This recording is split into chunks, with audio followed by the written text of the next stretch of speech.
Hey guys, we're still in the middle of the first part of the fourth string stuff. We're on page 18. Last lesson, we learned how to play C major and G7. And now we have two more sets of chords here. Remember that most kids get kind of confused because at the top of the page, you're going to see G major with the very same strings in the very same frets, but with different fingerings. All right. So remember that when you play a chord, the fingers that you use in specific frets on specific strings is not nearly as important and should be determined by which chords you are coming from and the chord you're going to play next. That way you have a very smooth chord change. That means that for chords, you can have multiple ways of using your fingers in the same chord shape to play it. All right. Now, I have small hands, and so I really can't play what they're calling the alternate fingering, but I know lots of teachers who teach the alternate fingering as the most preferred. So make sure if your hands are bigger than mine that you try to do both and you are able to play G from both ways. So remember, if you're playing a melody, that's one note, one individual note right after another, the finger you use in the fret is specific. It has to match the number of the fret while you're in first position. First fret, first finger, second fret, second finger, third fret, third finger. But on chords, it just depends. So here's the G major chord. I'm going to put my first finger in the second fret on the fifth string. Remember that in the third fret on the first string, you're playing a G. And remember that this is an open E and the sixth string is an open E. So this, even though we haven't learned it, is also G.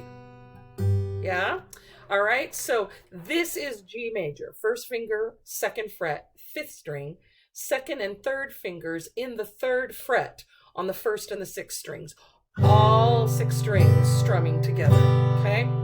All right, then we have another chord. If you play G major, you're gonna play D7 a lot. So find your first finger in the first fret on the second string and your second and third fingers in the second fret on the first string and the third string. Notice you're not going to play string 6 or string 5 because one of those notes for sure doesn't fit in the E7 chord, and the other one, it's just weird to have it be the lowest. So that's D7. So you're going to want to make sure you can go back and forth. So we're going to take a look at line 35. Remember, when you have one forward slash, that's on the beat strumming. When you have a rhombus, you hold that chord for 4 counts. 1, 2, ready, 35 on G, 2, 3, 4. 1, 2, change to D7. 1, 2, 3, 4. 1, 2, change back to G. 1, 2, 3, D7. 1, 2, 3, G major. 1, 2, 3, D7. 1, 2, 3, and end on G, 2, and stop. Okay, if you take a look at 36, you can integrate that C major chord really well. I'm not going to talk about it in this video, but if you're playing a lot of G, you're also going to be playing a lot of C and a lot of D7. They just go together. They're like 8th grade girls.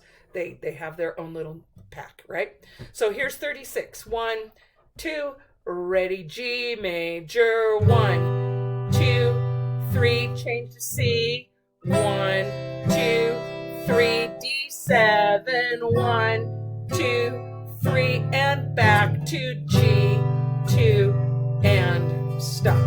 Okay, we have a song for our trebles. It's called Pay Me My Money Down. The Georgia Sea Islands, I really do think you need to look these up. This isn't quite American folk music, but it is folk music of the Americas.